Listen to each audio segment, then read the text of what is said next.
Hello and welcome. So this is a detailed explainer plus breaking on Shubman Gill. Now, first things first, let us be very clear and candid when we say this. Shubman Gill has no nerve injury. That's point number one. Shubman Gill has no nerve injury, and also the injury is not serious. These are the first things that one needs to know, and this is great news for Indian cricket fans. No nerve injury, and the injury is not serious.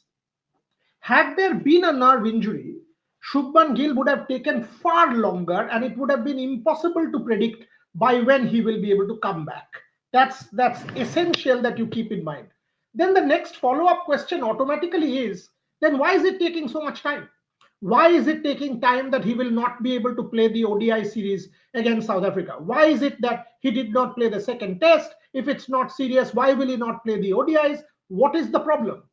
Now, listen to this very carefully, and you will know because we'll break it down point by point. Have consulted multiple medical experts on the matter and people in the know, and here's what we've got. Number one, any one of us, if we are traveling, stress, sleeping on a wrong pillow, air travel, you might have a neck spasm or possibly have a neck issue. In Shubman Gill's case, he has had a neck issue or a neck spasm in the past as well. And in normal circumstances, think about yourself. If you are sleeping in a different bed, on a different pillow, you might have that. And it goes away in 1 day or 2 days or maximum 2.5, 3 days. In Shubman's case, that is exactly what he thought in Calcutta. When he got that neck spasm, he thought, okay, this I have got in the past also, it will go away in 48 hours or 72 hours. That's why he agreed to travel with the team to Guwahati.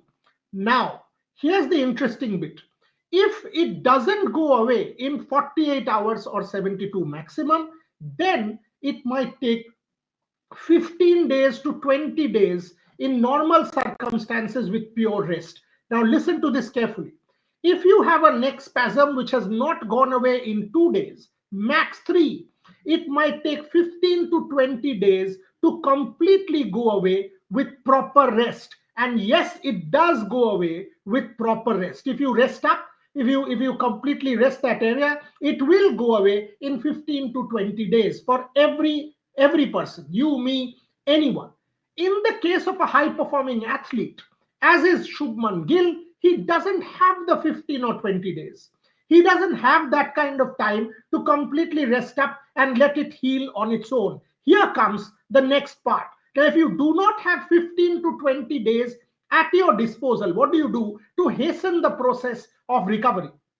That's when you take an injection. So there is no nerve injury.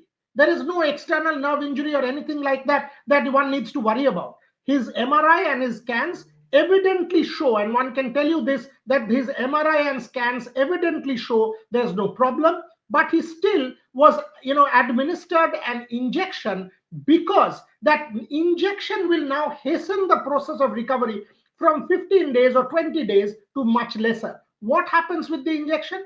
With the injection, it takes 3 days for the injection to properly take effect. Once the injection takes effect, you can start your rehab. You can start doing the strengthening exercises. You can start doing your rehab. You can build strength back. And depending on the pace of your rehab, you can then get back into action. In Shubman Gill's case, the injection was administered. He's already feeling much, much, much better. One is expected to know that maybe tomorrow, which is Monday, once the 3 days are over, the full impact of the injection kicks in. Shubman Gill will start his rehab, and his comeback into full-scale cricket will depend on the rehab. Once again, he is very hopeful. At this point in time, Shubman Gill is very hopeful of turning up for the T20 series against South Africa. It will depend on the pace of his rehab. The injection has been administered to hasten the recovery process. It takes 3 days for the injection to take impact.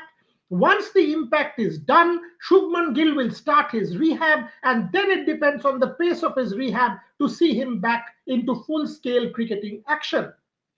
At this point, he is very hopeful of playing the T20 series against South Africa, but it will depend how quickly or how good the rehab process is. This is the whole story. There is no nerve injury. The injury is not serious. There is no real concern with Shubman Gill. In normal circumstances, it would have taken 15 to 20 days. In Shubman's case, they have administered an injection to collapse the recovery time. It takes 3 days for the injection to take impact. Once that happens, the rehab starts. And once the rehab starts, it will depend on the pace of his recovery. When we see him back, he is very hopeful of playing the T20s against South Africa. And then that will depend on the pace of his rehab. Hope you are evidently clear on what happened with Gill and what is the process forward. This is exactly, so no nerve injury. Whatever reports may have come out in the press, there is no nerve injury. It is not a serious injury. So there is no real concern with the Indian captain, because we will sooner than later see him back. The question is whether or not he will be able to play the T20s against South Africa, and that will depend on the pace of his rehab. I hope it is absolutely now crystal clear to everyone what is going on with Shubman Gill. Thanks very much for watching. We will keep giving you all the updates as far as the Indian team is concerned. From what we understand, Tilak Verma could be in contention for an ODI berth in the team that will be selected today. Thanks very much for watching.